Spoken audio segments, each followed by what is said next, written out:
আসসালামু আলাইকুম রহমতুল্লাহ। সুপ্রিয় বন্ধুরা, আজকের এপিসোডে আলোচনা করব হযরত আদম আলাইহিস সালামের সংক্ষিপ্ত জীবনী সম্পর্কে। আমাদের মহান আল্লাহ তাআলা একদা ফেরেশতাদের ডেকে বললেন, আমি পৃথিবীতে খলিফা অর্থাৎ প্রতিনিধি সৃষ্টি করতে চাই, এ বিষয়ে তোমাদের মন্তব্য কি? ফেরেশতাগণ বলল, হে আমাদের রব, হে আল্লাহ, আপনি কি পৃথিবীতে এমন কাউকে আবাদ করতে চান যারা গিয়ে সেখানে ঝগড়া ফাসাদ সৃষ্টি করবে ও রক্তপাত ঘটাবে, যেমনটা করেছে জিন জাতি? কিন্তু আমরা তো সর্বদা আপনার হুকুম পালন এবং আপনার ইবাদত ও পবিত্রতা এবং গুণগান করছি। তখন ফেরেশতাদের কথা শোনার পর আল্লাহ বললেন, আমি যা জানি তোমরা তা জানো না। অর্থাৎ আল্লাহ চান এ পৃথিবীতে এমন একটা সৃষ্টির পাঠাতে যারা হবে অনেক জ্ঞান ও ইচ্ছা শক্তি সম্পন্ন এবং নিজস্ব বিচার বুদ্ধি সহকারে নিজেদের ইচ্ছা অনুযায়ী আল্লাহর বিধানসমূহের আনুগত্য করবে ও তার ইবাদত করবে। হযরত আদম আলাইহিস সালামকে সৃষ্টি।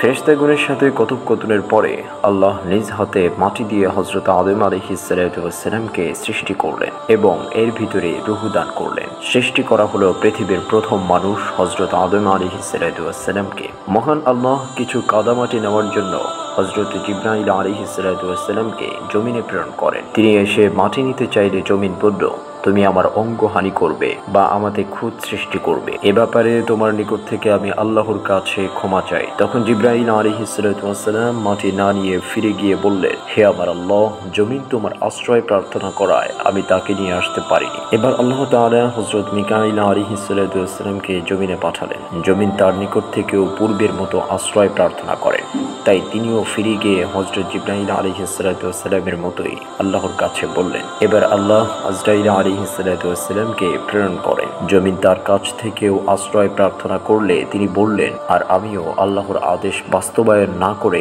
শূন্য হাতে ফিরে যেতে পারবো না। আমি মহান আল্লাহর পক্ষ থেকে ক্ষমা প্রার্থনা করছি। এরপর তিনি বিভিন্ন স্থান থেকে মাটি সংগ্রহ করে আল্লাহর নিকট নিয়ে যান। সেই মাটি থেকেই আল্লাহ তার কুদরতি হাত দিয়ে হযরত আদম আলাইহিস সালামকে সৃষ্টি করলেন। এরপর মহান আল্লাহ পাক ফেরেশতাদের আদেশ করলেন হযরত আদম আলাইহিস সালামকে সিজদা করতে। সব ফেরেশতা সিজদায় লুটিয়ে পড়ল, কিন্তু শয়তান সিজদা করল না। তখন আল্লাহ তাআলা রেগে গিয়ে শয়তানকে বিতাড়িত ঘোষণা করলেন। সেই থেকে শয়তান ও প্রতিজ্ঞা করল যে আদম আলাইহিস সালামের জন্য শয়তান হতে হয়েছে, আমি সেই আদম ও তার সন্তানদেরকে পথভ্রষ্ট করব এবং জাহান্নামে প্রেরণ করব।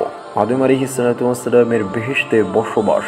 বেহেশতের প্রথম মানব আল্লাহর আদেশে জান্নাতে থাকা শুরু করলেন হযরত আদম আলাইহিস সালাম। মানব জাতির আদি পিতা হযরত আদম আলাইহিস সালাম জান্নাতের বাগানে একা একা ঘুরে বেড়ান। হযরত আদম আলাইহিস সালাম কখনো বহমান নদীর তীরে, কখনো ফুলের বাগানে, কখনো বা ঝর্ণার স্রোতে, কখনো পাখির কলরবে ঘুরে বেড়ান আর বিমোহিত হন তিনি। প্রভুর সৃষ্টি দেখে মুগ্ধ হন আর শুকরিয়া জানান আল্লাহর দরবারে। কিন্তু এত কিছুর পরও তার কিছু ভালো লাগে না, একা একা অনুভব করেন। তখন মহান আল্লাহ হযরত আদমের পাঁজরের হাড় খুলে নিলেন এবং সেই হাড় দিয়ে সৃষ্টি করলেন হযরত হাওয়া আলাইহিস সালামকে। প্রথম নারী, মানব জাতির প্রথম মা হযরত হাওয়া আলাইহিস সালাম। এরপর আরশেই তাদের দুজনের বিয়ের আয়োজন করা হয়। আল্লাহ হযরত আদম আলাইহিস সালাম ও বিবি হাওয়াকে জান্নাতে বসবাস করার অনুমতি দিলেন এবং বললেন, হে আদম, তোমার জীবন সঙ্গিনী হাওয়াকে নিয়ে জান্নাতে বসবাস করো এবং উপভোগ করো সেখানকার সব নাজ নিয়ামত। কিন্তু সাবধান,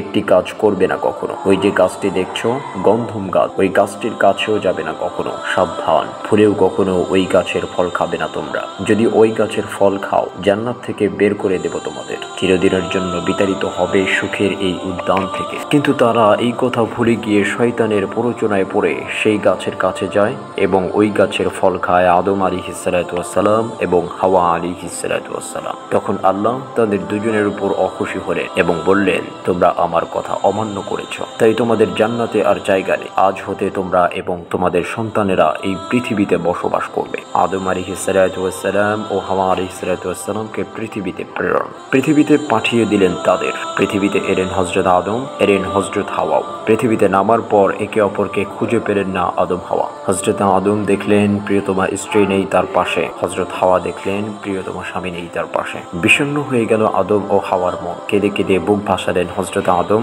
কেঁদে কেঁদে বুক ভাসালেন হযরত হাওয়া। প্রভুর দরবারে ক্ষমা প্রার্থনা করলেন দুজনেই, ফিরে চাইলেন একে অপরকে, প্রার্থনা করলেন প্রভুর কাছে। দোয়ায় দোয়ায় কেটে গেল অনেক দিন, প্রার্থনায় বিদায় নিল অনেক রাত। তবু থামলেন না আদম, থামলেন না হাওয়া। অনেক কিছু বলে ক্ষমা চাইলেন, অনেক কিছুর ওয়াদা করলেন, কিন্তু কোনো কাজ হলো না। একদিন আদম আলাইহিসসালামের মনে পড়ল আল্লাহ তার বন্ধুর নামে দোয়া পড়ার কথা, যা তার বিয়ের দিনমোহর হিসেবে আল্লাহ পড়তে বলেছিলেন। তখন তিনি হযরত মুহাম্মদ সাল্লাল্লাহু আলাইহি ওয়াসাল্লামের নামে দরুদ পাঠ করলেন। আল্লাহ তার এই দোয়া কবুল করলেন এবং হযরত জিবরাইল আলাইহিসসালামকে পাঠালেন আর বললেন যে আদমকে বলো আমি তাকে ক্ষমা করেছি আমার বন্ধুর নামে দরুদ পাঠের কারণে। এখন যেন সে মক্কায় গিয়ে হজ পালন করে। হযরত জিবরাইল আলাইহিসসালাম গিয়ে আদম আলাইহিসসালামকে জানালেন। শুনে তিনি খুশি হয়ে সিজদায় লুটিয়ে পড়লেন, রওনা করলেন মক্কার উদ্দেশ্যে। আসমান থেকে বর্তমান শ্রীলঙ্কার স্মরণদ্বীপে নামানো হয়েছিল হযরত আদম আলাইহিসসালামকে এবং বিবি হাওয়াকে নামানো হয়েছিল জেদ্দায়। আদম আলাইহিসসালাম মক্কায় গিয়ে দেখলেন হাজার হাজার ফেরেশতা আল্লাহর ঘর তাওয়াফ করছে। তিনিও তাওয়াফ করলেন।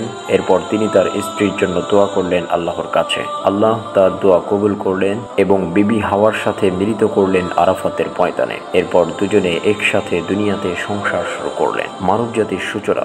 আল্লাহ হযরত আদম আলাইহিসসালামকে নবুয়ত দান করেন এবং তাকে মানব জাতির প্রথম পিতা হিসাবে মনোনীত করেন। হযরত হাওয়া আলাইহিসসালামের সঙ্গে তাদের বহু সন্তান হয়। এদের মধ্যেই পৃথিবীতে প্রথম মানব সমাজ গড়ে ওঠে। আদম আলাইহিসসালামের দুই ছেলে হাবিল ও কাবিল এর মধ্যকার ঈর্ষা এবং দ্বন্দ্ব মানব ইতিহাসে প্রথম হত্যাকাণ্ডের উদাহরণ হিসাবে আসে। আল্লাহর নৈকট্য লাভের জন্য তারা দুজন কোরবানি করেন। হাবিলের কোরবানি কবুল হয়, কিন্তু কাবিলেরটি হয় না। হিংসায় কাবিল হাবিলকে হত্যা করে। এটি ছিল পৃথিবীর ইতিহাসে প্রথম হত্যাকাণ্ড। হযরত আদম আলাইহিসসালাম শুধু প্রথম মানব নন, তিনি প্রথম নবী।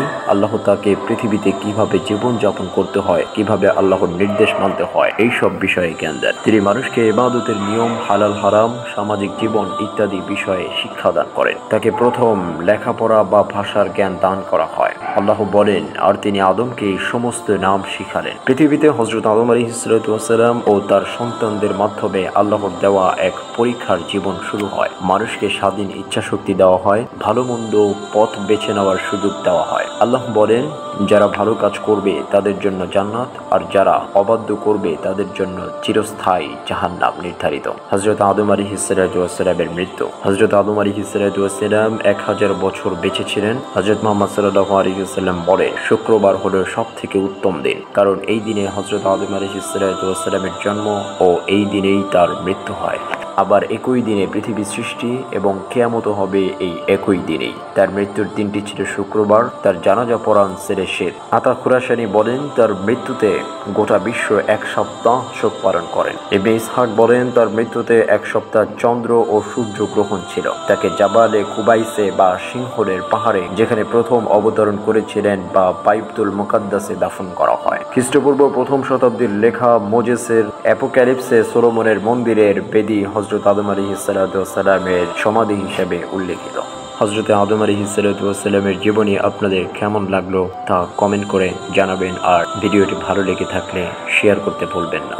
পরবর্তী ভিডিও পেতে চ্যানেলটি সাবস্ক্রাইব করে রাখুন।